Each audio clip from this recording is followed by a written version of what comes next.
آپ نے ہندوستان کی تاریخ اور ہسٹری بھی پڑھی ہوگی۔ اس ہندوستان میں اسلام آیا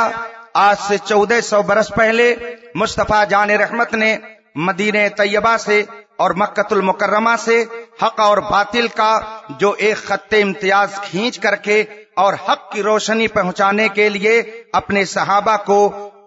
تیار کیا۔ صحابہ کرام نے دنیا کے مختلف خطے میں پہنچ کر کے اسلام کی تبلیغ فرمائی۔ ہندوستان کی تاریخ نے، آپ اگر دہرائی ہوگی ہندوستان کی تاریخ کو، آپ نے دیکھا ہوگا تو آپ یہ جانتے ہوں گے کہ ہندوستان کے اندر اسلام سب سے پہلے آپ کے اسی مہاراشٹرا سے بہت ہی قریب ایک صوبہ ہے جس کا نام کیرلا ہے۔ تاریخ یہ بتاتی ہے کہ سب سے پہلے اسلام کی رونق نے وہاں آ کر کے لوگوں کے دلوں کو پرنور کیا ہے۔ ہندوستان میں اسلام آیا، کیرلا پہنچا، اور اس کے بعد میں زمانہ گزرا، محمد بن قاسم آئے، اسلام آیا، اور زمانہ گزرا، حضرت خواجہ غریب نواز آئے، اسلام پہنچا، حضرت مخدوم محیمی آئے، اسلام پہنچا، بڑی بڑی شخصیتیں آئیں، اسلام پہنچا، صابر پیا کلیری ہندوستان میں پہنچے، اسلام پہنچا، حضرت نظام الدین اولیاء نے اسلام پھیلایا۔ میں اس تاریخ کو اس وقت دہرانا نہیں چاہتا، بتانا یہ چاہتا ہوں کہ آج مختلف طبقات کے لوگ یہ کہتے ہیں حق ہمارے ساتھ ہے، ہم حق کے پیروکار ہیں، لیکن میں یہ بتانا چاہتا ہوں ہم ہندوستان کے اندر آیا اس وقت کس شکل میں تھا، اور آج کون لوگ ہیں جو اسی راستے پر چل کر کے اور اسی شکل کو برقرار رکھے ہوئے ہیں۔ تو میں یہ روشنی آپ کو دینا چاہتا ہوں، جس وقت ہندوستان کے اندر اسلام آیا اس کی اگر آپ جھلک دیکھنا چاہتے ہو تو آپ جائیے کیرلا کے اندر، آج بھی ان کا مزار مقدس صدیوں سے محفوظ ہے،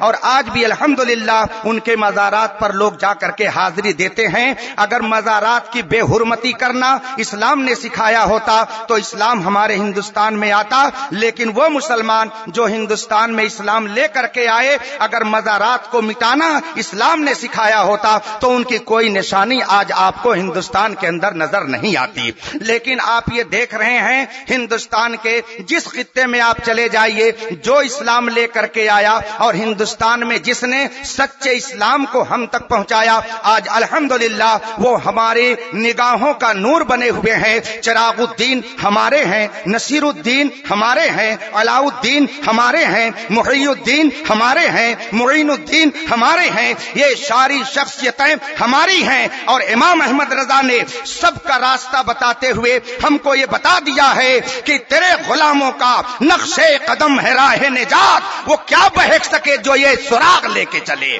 جو اس طریقے پر چلے گا وہی صراط مستقیم پر ہوگا۔ اگر اسلام کے اندر تقلید شرک ہوتی، اگر اسلام کے اندر مزارات پہ جانا ناجائز و حرام ہوتا، تو آپ جا کر کے دیکھ لیجئے اسی کیرلا کے اندر جو اسلام لے کر کے آئے ان کا مزار آج بھی ساحل سمندر پر موجود ہے، اور لوگ جا جا کر کے اپنی عقیدتوں کا خراج پیش کرتے ہیں اور لوگوں کو یہ بتاتے ہیں اے دنیا کے اندر فرقوں میں بٹنے والے، تم اہل سنت کے بارے میں صداقت کی دلیل اگر چاہتے ہو تو سن لو، چمن میں ہر طرف بکھری ہوئی ہے داستاں میری، جس طرف تم جاؤ گے ہر طرف حال یہ ہوگا اہل سنت کی صداقت کا کہ اٹھائے کچھ ورق لالا نے، کچھ نرگس نے، کچھ گل نے، چمن میں ہر طرف بکھری ہوئی ہے داستاں میری۔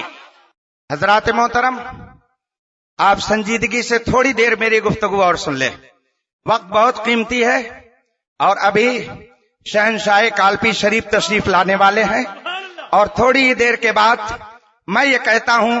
لوگ اپنی زبان میں کہتے ہیں فلاں ہندوستان کا بے تاج بادشاہ ہے، مگر الحمدللہ ہمارا جو مرکز عقیدت ہے وہ باتاج ہندوستان کا بادشاہ ہے۔ وہ بھی ابھی تشریف لانے والے ہیں، بس تھوڑی دیر میری گفتگو کو اور سماعت فرما لیں۔ آج لوگ کہتے ہیں کہ یہ تقلید، یہ مزارات اور یہ نیاز، یہ فاتحہ، یہ چند بے پڑھے لکھے لوگوں کا کام ہے، ذرا آپ اپنے دل پر ہاتھ رکھ کر کے بتائیے، حضرت سیدنا سالار مسعود غازی جنہوں نے اسلام کی صداقت کا علم لے کر کے اپنے آپ کو اللہ کے راستے میں قربان کر دیا، اور 1000 سال ہو گئے ان کا مزار مقدس بہرائچ شریف یو پی کے اندر آج بھی مطلع انوار بنا ہوا ہے۔ 1000 سال پہلے سے حضرت سیدنا سالار مسعود غازی کا مزار محفوظ ہے، ان کا عرس کیا جاتا ہے، اور اس عرس مقدس میں تکبیر، نعرہ رسالت، گلگے رضا کانفرنس، شہزادہ حضور ضیاء ملت، تاجدار قلبی، نعرہ تکبیر، نعرہ رسالت۔ تشریف رکھیں حضور۔ آپ حضرات گفتگو میری سنیے اور جلوے زیبا حضرت کا دیکھتے رہیے۔ آپ حضرات درود پاک پھر پڑھ لیں۔ سبحان اللہ، سبحان اللہ۔ اللہم صلی علی سیدنا و مولانا محمد معدن الجود والکرم وآلہ الکرام اجمعین۔ رفیقان محترم، میں یہ عرض کر رہا تھا کہ 1000 سال کا عرصہ گزر گیا ہے، اور جنہوں نے ہندوستان کے اندر اسلام پہنچایا اور اسلام کی تبلیغ کے لیے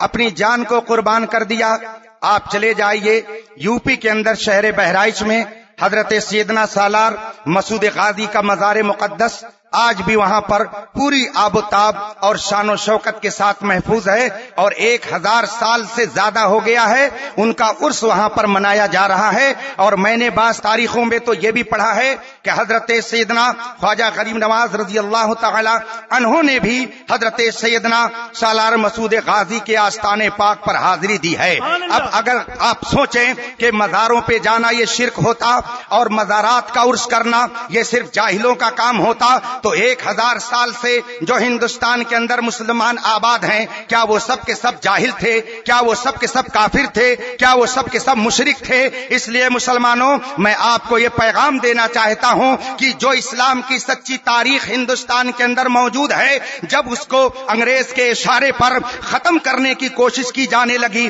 اور ہندوستان کے اندر علماء کے ذریعہ جب 1400 سالہ صداقت کو مٹانے کے لیے کچھ مولویوں نے قدم آگے بڑھایا، تو ایسے وقت میں پروردگار عالم نے بریلی کی سرزمین سے امام احمد رضا کو پیدا فرمایا، اور آپ نے اپنے قلم کو چلا کر کے 1000 کتابیں آپ نے قوم کے سامنے پیش کر دی، اور لوگوں کے ایمان کی حفاظت کے لیے 1000 کتاب کا ذخیرہ ہمیں عطا کر دیا۔ اور آج عالم یہ ہے کہ پوری دنیا کے اندر جہاں جہاں اہل سنت و جماعت کے ماننے والے ہیں، پوری دنیا کے اندر چاہے وہ جس زبان کے جاننے اور ماننے والے ہوں، لیکن امام احمد رضا کی سچائی کا حال یہ ہے کہ ہر ممبر و محراب سے آج یہ آواز آتی ہے، ڈال دی قلب میں عظمت مصطفیٰ سیدی اعلی حضرت پہ لاکھوں سلام۔ نعرہ تکبیر،